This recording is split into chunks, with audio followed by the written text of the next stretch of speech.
Recording the progress, just in case something intelligent is said. So who here has either heard of or read the book Never Split the Difference by Chris Voss? Anyone heard of that? Put a 1 in the chat box if you've heard of that book or read that book before. Armand, Yukiko. Okay, Sam, Josie, great. All right, so 4, 5 of you. All right, so 5 of you. So for the rest of you, I'm going to play in fantasy land that you're all paying attention, even though you're not. For the rest of you, I'll just assume that you haven't read or heard of the book, but you should read the book, or if you do audio, hear the book called Never Split the Difference. Never Split the Difference. It's from Chris Voss. Chris Voss was a hostage negotiator, which, you know, pretty intense. And he wrote a book about negotiating, which is what we do in sales every single day. So the reason I bring that up is he has a company called Black Swan Group, and they release blogs and different materials and things like that in regards to negotiating, sales tips, stuff along those lines. So I found one, I didn't find one, it was sent to me because I subscribed to it, for real estate agents. And what the title of this is the 6 biggest negotiation mistakes real estate agents make. So he created this specifically for real estate agents and negotiating. So I went through it. I thought there was a lot of really good material in there. I made some notes in there, kind of how we can relate it to our business specifically. So we're going to review that, and then I'll talk about that and hopefully learn a couple decent things throughout that process. So without further ado, let's jump into these 6 particular points, these negotiation tactics that real estate agents are failing at that's hurting their business.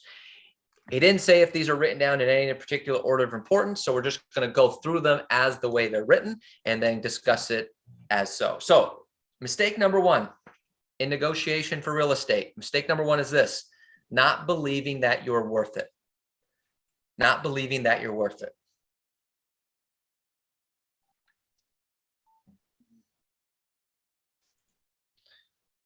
So let me ask you a question. Do you think that a good real estate agent is worth the commission they charge? Do you think a good? Absolutely. Okay, absolutely. Here's some absolutelys. I see some yeses. If you don't want to unmute, put a 1 in the chat box or yes in the chat box. Do you think a real estate agent is worth the money that they charge? Okay, great. I'm glad that we agree. Now, do you think that some real estate agents are not worth the money that they charge? Yes. Some of them, yes. That was a defiant yes, yes, yes. Some real estate agents are worth the money that they charge, right? So the question you have to ask yourself is, do you honestly believe that you are worth the commission that you're charging? Yes. Yes. Okay. Yes. All right, great. Well, I'm glad you're saying it to me. And let's, you know, but that was only like 4 of you. So we'll we'll work on the rest from there. All right. You have to believe that you're worth it. One of the biggest negotiating mistakes real estate agents make is they don't believe that they are worth it. Okay. Now, I also agree that good real estate agents are, as the line goes, worth their weight in gold. I mean, is real estate their largest financial transaction for most of it? Yes. Most of them? Yes. Yes. Yes. And is real estate a pretty stressful transaction? Yes. Yes. I mean, Yes. be honest, right? It's pretty stressful. Okay. Yes. Even if you're in real estate and you're buying or selling a home, you're still stressed out. Yes. Right. So you're helping people navigate one of the most stressful situations of their lives, their biggest financial asset. We should be having that. We should have that feeling that we're worth everything that we're charging. I remember one of the commission objection handlers, this is from a long time ago, some of you might remember this, was, gosh, Mr. and Mrs. So at the end of the day, there's gonna be a check cut. You're gonna get 94% of it, and I'm only gonna get 6 of it. Just to kind of explain to them that I'm really not making that much money for navigating your most stressful and biggest financial transaction. Okay. Now, but here's the thing. Most real estate agents are programmed to believe that they will lose business if they charge what they deem to be a full fee.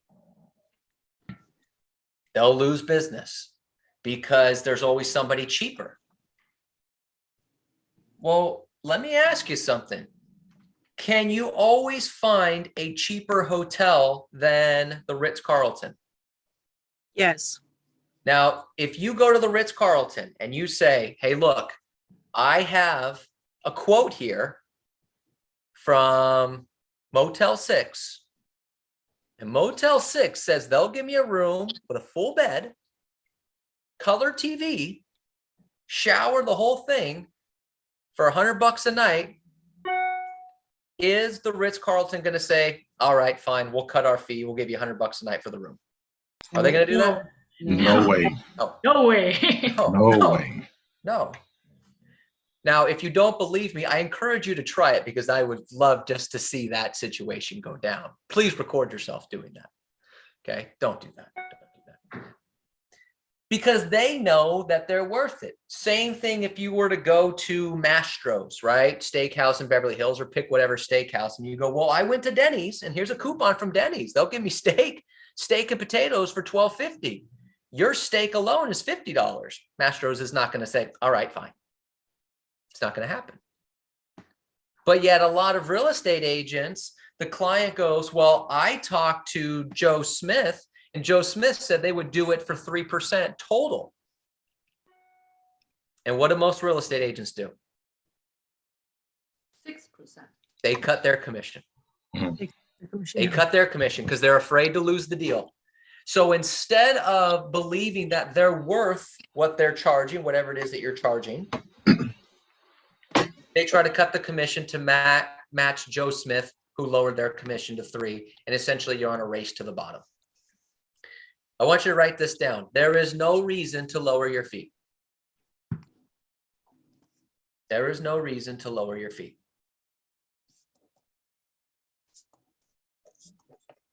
During the initial conversation, a prospective client will test your ability to negotiate on your behalf. Let me ask you this. When you call a for sale by owner or an expired, the script says, I want to apply for the job of selling your home. That's what the script says, right? Mhm.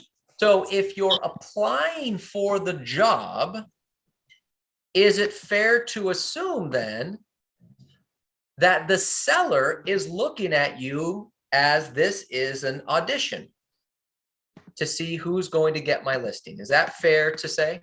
Yeah. Yes. An audition. You're auditioning for the job. I wanted to apply. Okay, great. Here's the application process. We are going to interview a number of other people who are also applying for the job. You show me what you got. Yes. Part of this is the negotiation. Mhm. They're testing your ability to negotiate on their behalf. So if you're willing to cut your fee, isn't it fair to assume that they're going to go, well, if she's willing to cut their fee, they're going to be willing to cut my price. Mhm. Is that fair to assume? Yes. Yes. Okay. So you're auditioning here. So if now if a seller now thinks, well, gosh, if they're willing to cut their fee, which means, who knows, they might be willing to cut my price. Do I really want them handling this for me? No. Which is funny because doesn't the script for cutting your commission specifically say if they don't have the courage to stand up to you regarding their own worth, how could they possibly stand up for the price we set on your home? Mhm. Yes. Anyone heard that script before? Mhm. Yes. Has anybody used that script? Rosalinda, didn't you use that script the other day that worked? Wasn't it you who told me that? Yes. There you go. Good job. You're auditioning. So first things first, believe that you're worth it because you are. If you need to be convinced, envision future scenarios to prepare for the next time you discuss fees. Now, write this down. This is a very powerful quote. Nobody rises to the occasion. Nobody rises to the occasion. We all fall to our highest level of preparation. Nobody rises to the occasion. We all fall to the highest level of preparation. Picturing yourself as a full service, full fee agent prepares you for those conversations. So part one of negotiating is you actually have to believe you're worth it. And I used to have a boss that would say, you know, his comments of, you know, you would be, yes, I'm full service, until somebody says, will you cut your commission in half? And you say, tell you what, I'll do you one better. I'll cut it by 75%. Don't do that to yourself. There's no reason to lower your fee if you're actually doing the things that you say that you're going to do. Now, here's a tip. Here's a tip to find out if you're really worth everything that you charge. Does everybody have a plan of action? Does everybody have a plan of action that they follow? We do. I don't know about other outside agents. I don't know. I'm asking the question. Does everybody have a plan of action that they follow? I do, yes. Yes. So Abigail, Tyrone, Gian, Hilda, anyone else? I do. Okay. All right. Good. Good, good, good. So here's how you find out if you're worth it. Go through that plan of action and ask yourself, do I actually do all the things on my plan of action? If you do, it's pretty easy to figure out that you're worth it. Now, if you go through that plan of action and go, I don't do half of these things. Okay. Well, now you're giving the seller some ammo to decide whether or not you're worth it. Do everything you're going to do on the plan of action. Pretty simple to see that you're worth it. All right. Number two, mistake number two, failing to address your fee up front. Failing to address your fee up front. So let me ask you a question. Is 90, I don't know, let's go with 95%. I'll be conservative, 90%. Is it fair to say that 90% of sellers are going to base their decision somewhat on the commission? Yeah, probably. They're at least going to look at it, right? No, Yes. 90% of sellers are at least going to say, well, how much do you charge? Let me look at the fees. Most of them are going to do that, correct? Is that fair to say? Yes. Okay. So if you know they're going to look at it, don't try to hide it. Don't pray that they don't bring it up. I'm just not going to bring it up. And let's see if I can sneak this one by. They're going to look at it. They're most likely not going to sign without at least looking at it. Even people that you've worked with before, they're going to say, all right, well, let me just kind of review the paperwork, make sure everything's all, you know, good and all these other different things. Get it out of the way. Get the conversation done with. Get the commission out of the way. When do we suggest they find out about your commission? When's the first time they should find out about your commission? Pre-listing. The pre-listing packet. But we get this question all the time.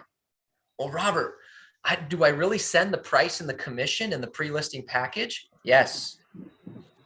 Well, what if they don't like the commission? Well, if they don't like it in your package, why do you think they would like it when you get there? If they're not going to like it, they're not going to like it. But at least you have some time to know that they're not going to like it before you get to the presentation. At least you're giving it to them up front. Is it hard to stay upset for 48 hours? Is it hard to stay upset for 48 hours? Realistically, on like a minor thing? Yes? No? Yes. Yes. Probably. If some of you maybe have some issues that you need to resolve, if you're not sure, like, I don't know, Robert, I'm angry for like 4 to 5 weeks. 48 hours. Bastards. Probably one day or less than a day. But this is what happens. This is what happens. This is what happens when you hold off on the commission. You send a pre-listing package. They get it. This is what the seller's going to do. Read through it, whatever you charge, right? Whatever you put on there, 5%, 6%, 7, whatever it may be. They look at this and go, 6%? This person crazy in 2022 with all these billboards and all these people offering 1 and 2 and 3, 6? This is crazy, right? That's their mentality.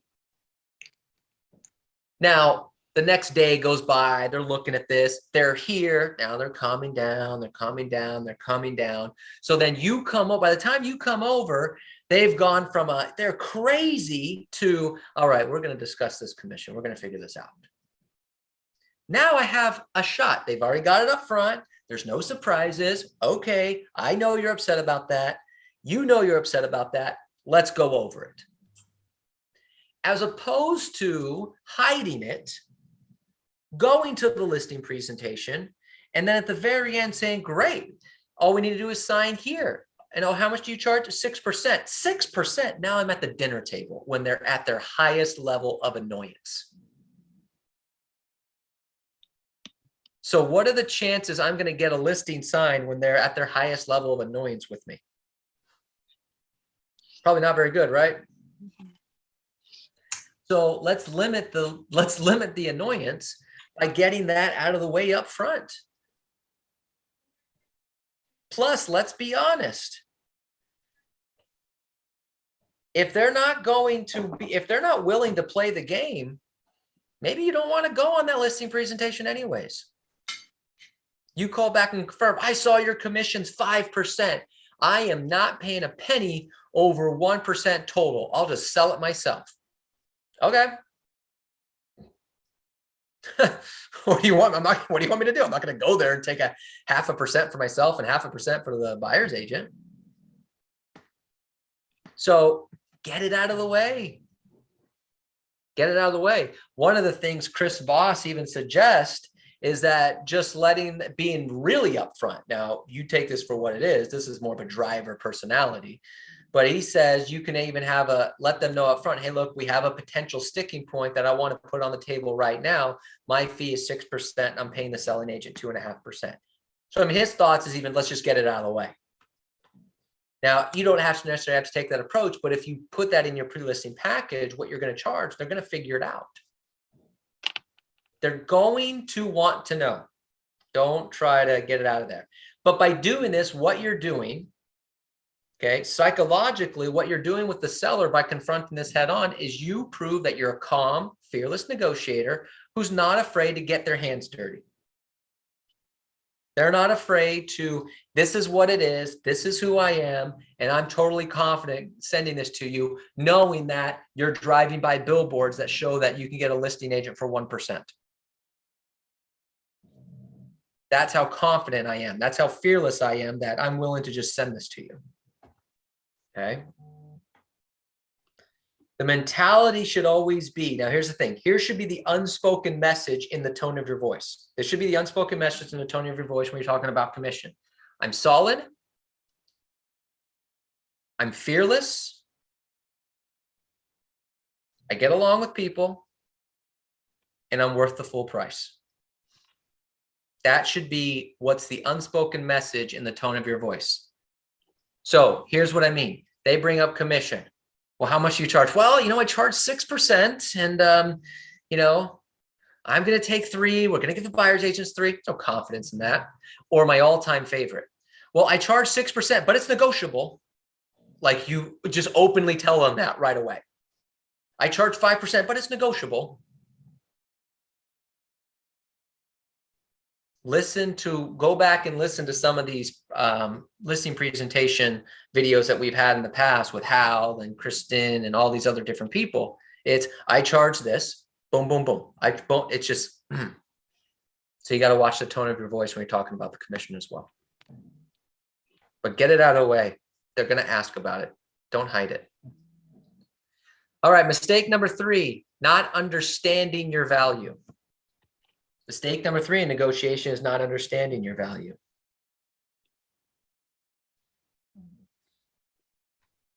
Okay.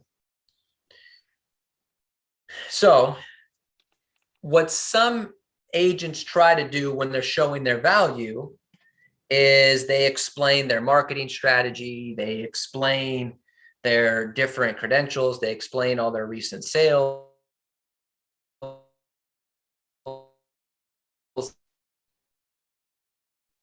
They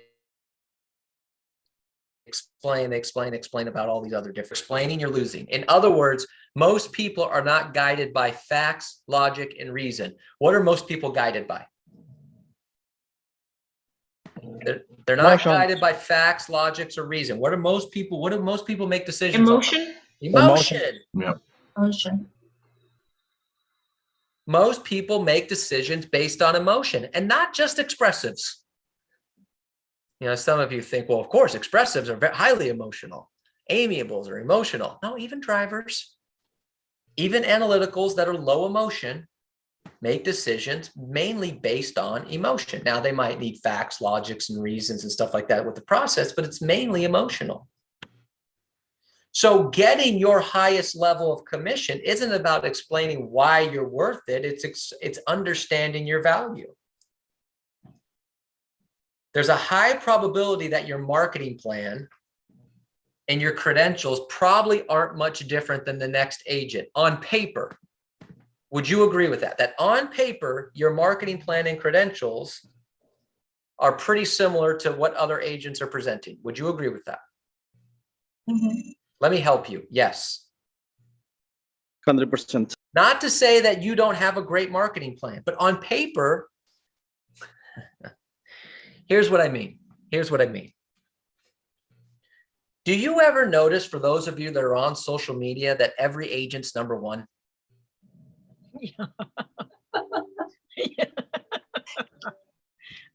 I noticed that.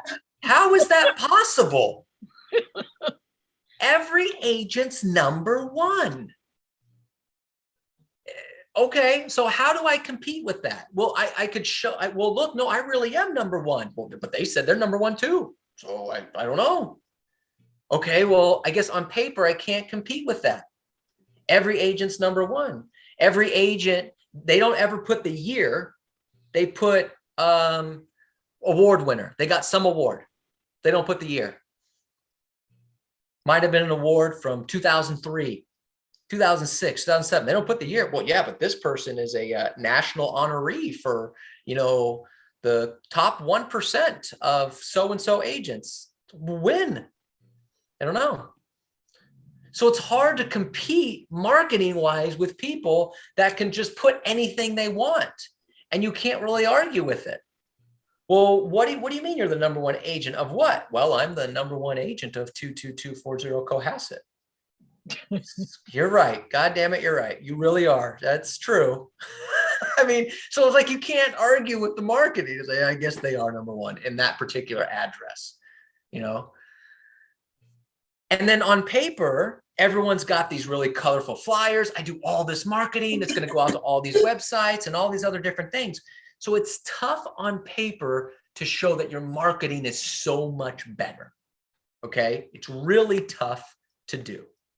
And then when you talk about credentials, do you think every real estate agent tells the truth about their sales history? No. Say it. No. No. No No. way. I don't think so. No. So your credentials could be, well, I sold 10 homes last year. And realistically, 10 homes is a lot of homes to sell in real estate. But you're going up against someone who put that they've sold 50. Well, how is that possible? Well, I have a lot of off-market properties. You know what I mean? Like, how can you can't compete? So my point of all this is when you're marketing plan and credentials, it's tough to show your real value. Okay. So let's talk about this. Your value might not be in the marketing plan. It's the fact that you're helping clients navigate one of their most stressful experiences and end up in a happier, more fulfilling place. Because after all, just about anything can go wrong in a real estate transaction. Yes or no? Yes. Yes. 100%. So when a client has already decided what the future looks like, what difference is a marketing plan? So what is one thing we need to know in order to get off the marketing plan and really get emotional with the client? What do we need to know? What do we need to know to be able to get emotional with the client? Their true motivation. That's it. Their Yes, true motivation. I'm not talking about just motivation. I'm talking about deep, true motivation. If you want to get emotional with the client, to get emotional decisions, you need to know why they're selling, why they're buying, why now, what's important about right now, what's significant about that price, where are you going to go, how soon do you want to be there, is your family on board with this, are the kids on board with this, how important is it? When you do that, and then you can create, and then you can then take that motivation and focus more on how you're going to take their largest financial asset, their highest stressful experience, and you're going to make it the smoothest, calmest it can possibly be, and get them to the situation that they want. That's where they make the emotional decision. And that's where you get past the marketing plan and the credentials that everyone else has the same thing for. Does that make sense? Yes. Okay. That's your true value. Your true value for your 5-6%, whatever you're charging, okay, 3% to you, whatever you want to pay to the buyer's agent, whatever that may be, the true value is that I can make this as calm, easy as possible. I can't make it calm and easy because there's a lot of stuff that's out of our hands. Okay. You could be the greatest real estate agent in the world, making things the calmest as possible, and the appraiser screws up, the inspector screws up, the title company screws up, somebody screws up, and it's like, ugh. But I can make it as calm and less stressful as possible. And then I can get you to where you need to be. Focus on the true motivation and keep going back to that. That's where you create the emotional difference. All right, mistake number 4, wasting too much time on deals you will never get. Wasting too much time on deals you will never get. It's not a sin to not get the deal. It's not a sin to not get the deal. However, it is a sin to dedicate a ton of time and still not get the deal. So stop wasting time on someone who will never close a deal with you. So this is a great line right here. It's a great line from Chris Voss. And I'll repeat it a couple times so you can write it down. It takes as much time to lose a client and not get a deal. It takes as much time to lose a client and not get a deal as it takes to close 2 deals.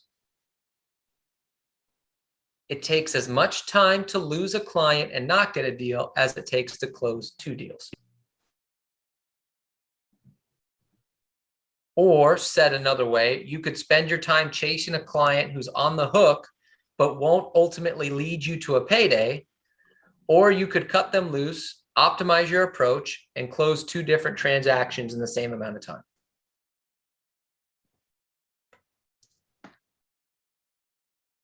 See, part of negotiating is knowing when to walk away. And I'm not saying walk away as part of a tactic of like, all right, you know, I'm going to do the pretend walk away so they know I'm serious. No. I'm like, no, seriously, walk away.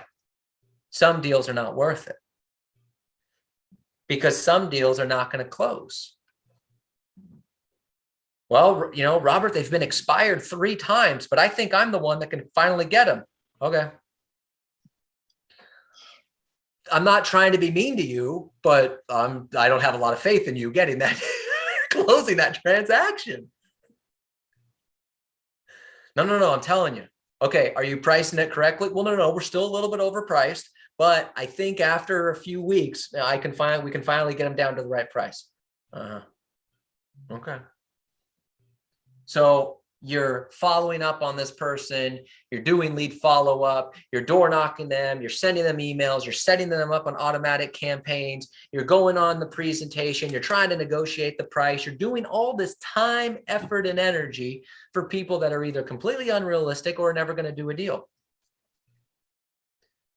Well, I got a seller lead, Robert. I'm following up, following up, following up, following up. When are they going to sell? Wow, I'm working on it. Stop working on it. They're either going to sell or they're not. This isn't that hard.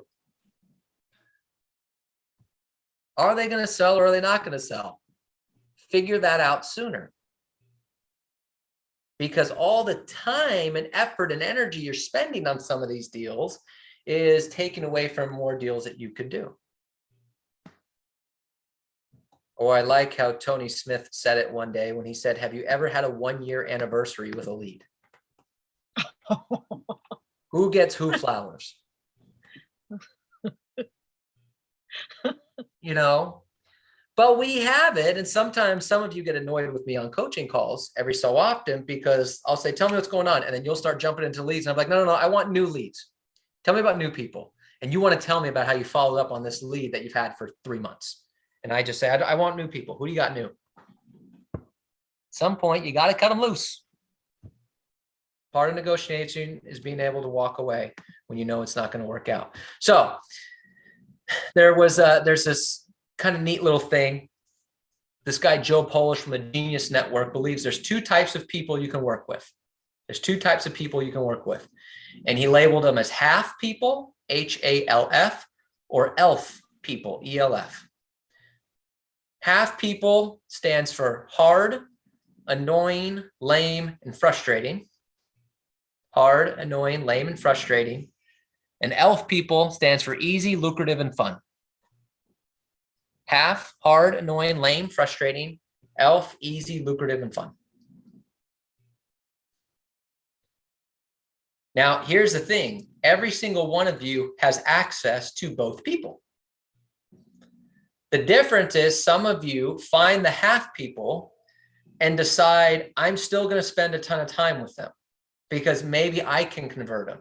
Maybe I can make something out of this. I can be the one, or I don't want to prospect anymore, so I'm just going to settle for these half people. And some of you find the half people and say, nah, I'm good. I'm going to go find the ELF people because we all have access to both people. Every single one of you can call and find these people. You can door knock and find these people. They're in your database. Everyone has access to the same people. What did ELF stand for again? Easy, lucrative, fun. ELF.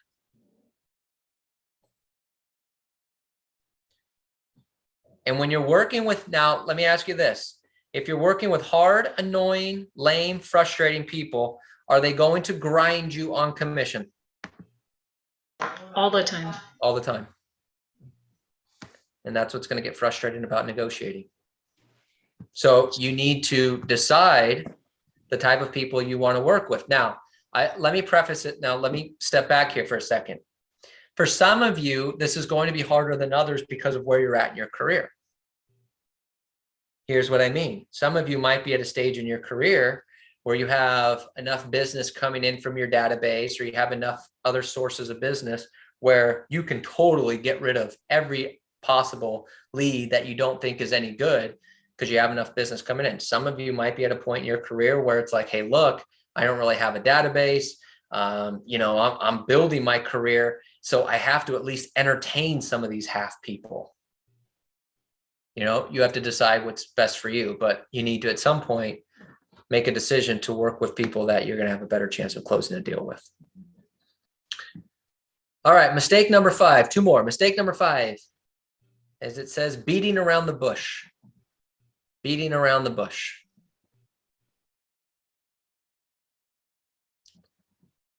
When it comes to telling the truth, agents will always face a common dilemma.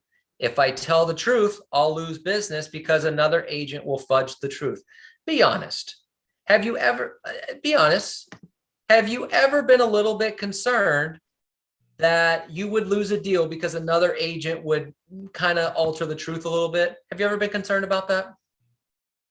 I have 100%. a little bit concerned about, gosh, how should I price this property? Because I know another agent's going to say they can get them $850. And so we're concerned about what price we offer, right?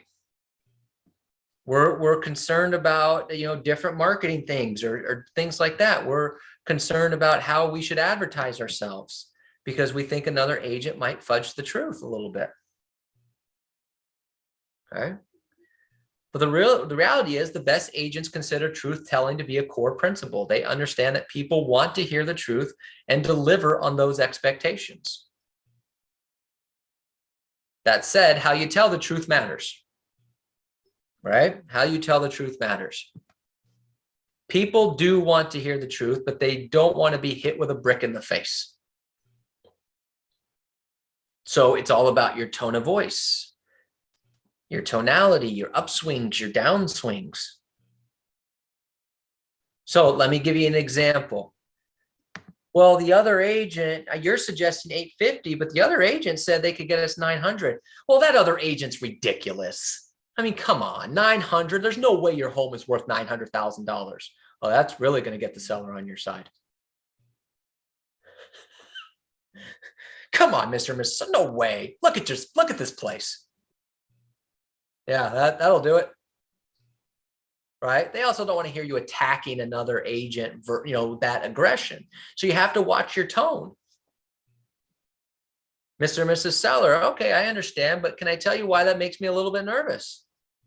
Well, sure. Well, if the other agent takes your listing now, they assume they can beat you up on price week after week after week. Is that what you want? Well, gosh, no. So I'm not aggressive. I'm not like hitting them hard in the face with my words or anything like that. I'm not annoyed. I'm simply just calm, cool, collected. I get it. Makes sense. But let's talk this through. Let's talk this through with some common sense. The best way to build the truth with a seller is through common sense. The best way to build truth with a seller is through common sense. For example, is exactly that. Well, the other agent said they could get me $900,000. Okay. Mr. and Mrs. Seller, well, did they give you some comps? They gave me the comps. Okay, great. Are they different from the comps that I gave you? No. Okay. Based on the comps, where do you think the $900,000 is coming from? I mean, if I can sell it for 900, I'll sell it. No problem. I'm just curious, where did they get the 900 from? Well, I guess that makes sense. I showed you 4 comps. The highest one was 860, and it had a pool with a upgraded kitchen.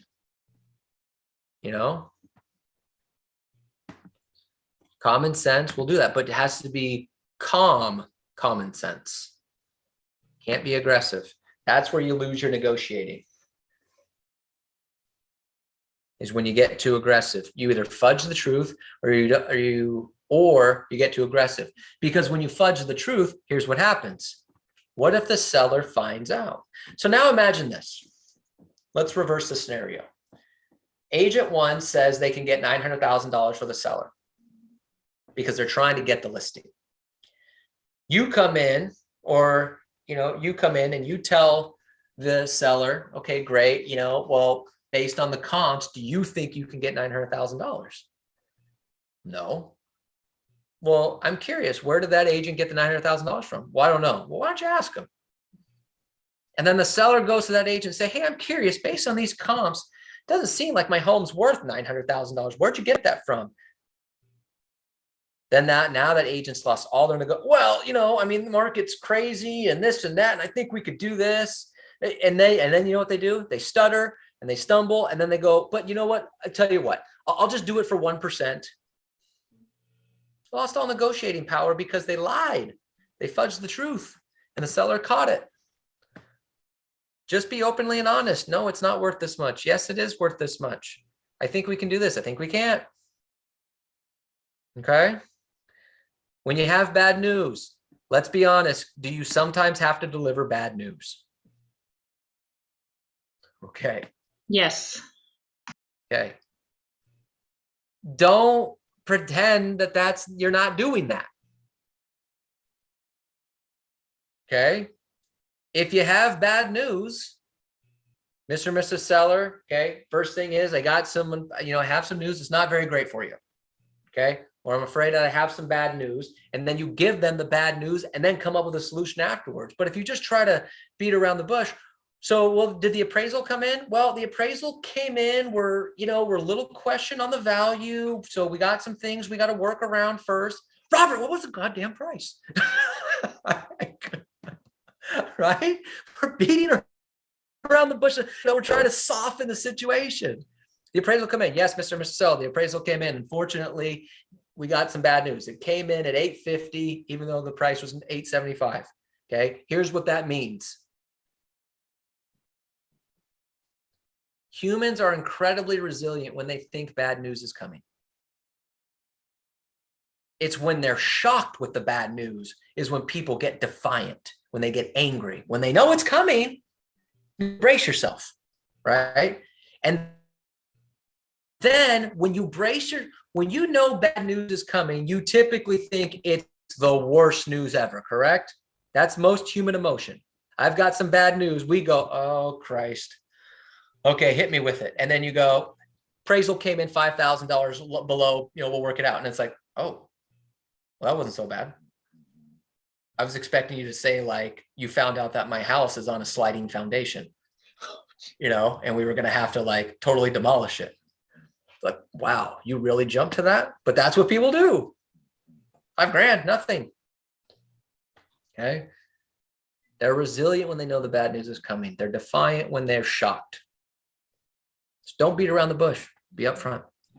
All right. Then last one, mistake number 6. We'll go through this quickly because I know I'm a little over.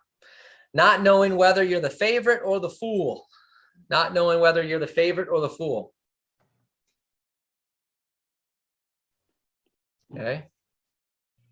Imagine this. You get a call from a seller. They want you to come to their house for a potential listing. When you show up for the appointment, either at the property or potentially on Zoom, you go in thinking there's a chance you can make the deal. But in the world of real estate transactions, there's no such thing as an open mind. In most cases, the client has already made up their mind, or at least made up their mind halfway.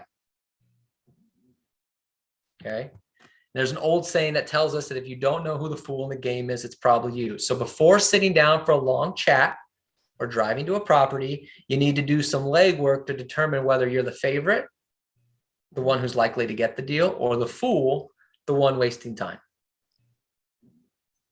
If you're the fool, the prospective client is just looking for a competing bid and has no intention of actually signing a contract. So how do we figure that out? Ask them. Ask them, but like, what do we call that? What do we call that to figure out?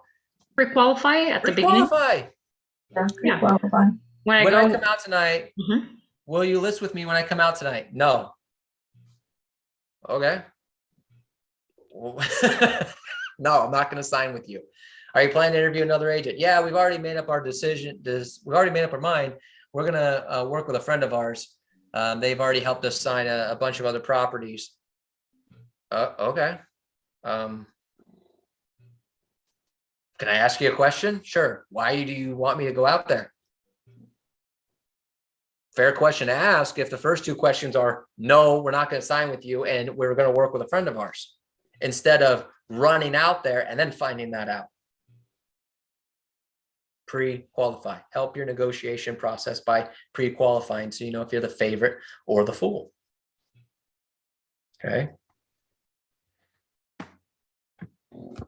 If you can do that, not only will you save yourself time by not going on presentations that you shouldn't be on, but then you can also reverse your fortunes from favorite to fool. Because they say, are you planning to interview another agent for the job selling your home? Yeah, we have a friend of ours. Now, if they have a friend, are you the favorite or is the friend the favorite? The friend. Probably friend. Okay. Well, what's your friend's name? It's John Smith. Okay, great. Oh, from Remax? Yeah, cool.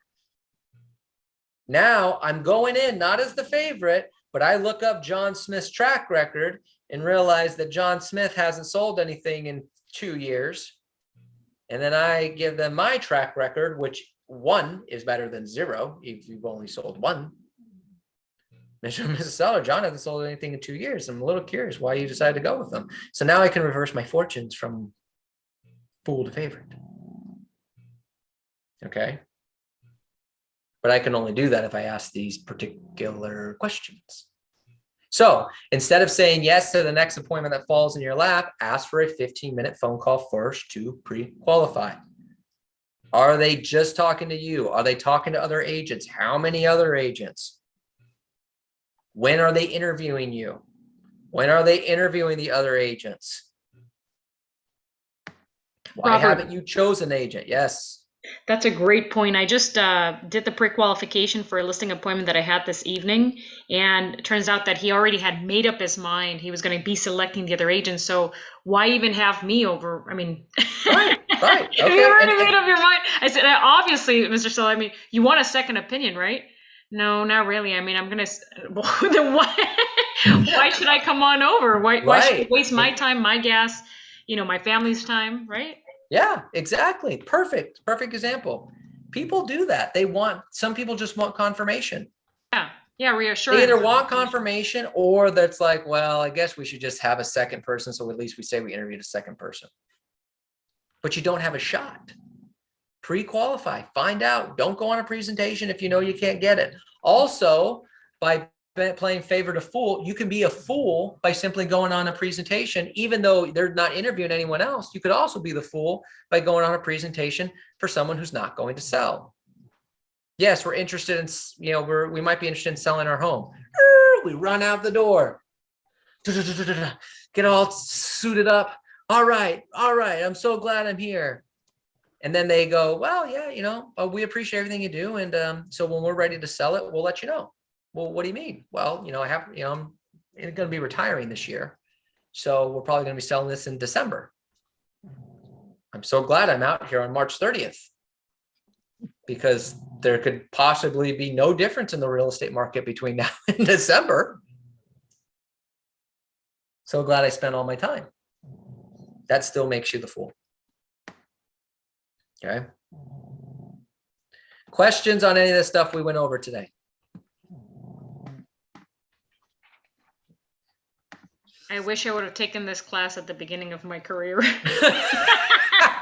It's the truth, Robert. Thank you. It's never too late. It's never too late. There you go. I started here at the beginning of my career. Robert, can you complete the number 1? Complete that saying again. Nobody rises to the occasion, but nobody rises to the occasion. Mm-hmm. We fall. Where it is. Nobody rises to the occasion. We all fall to our highest level of preparation. We all fall to our highest level of preparation. Okay. Highest level. There you go. Good stuff. All right.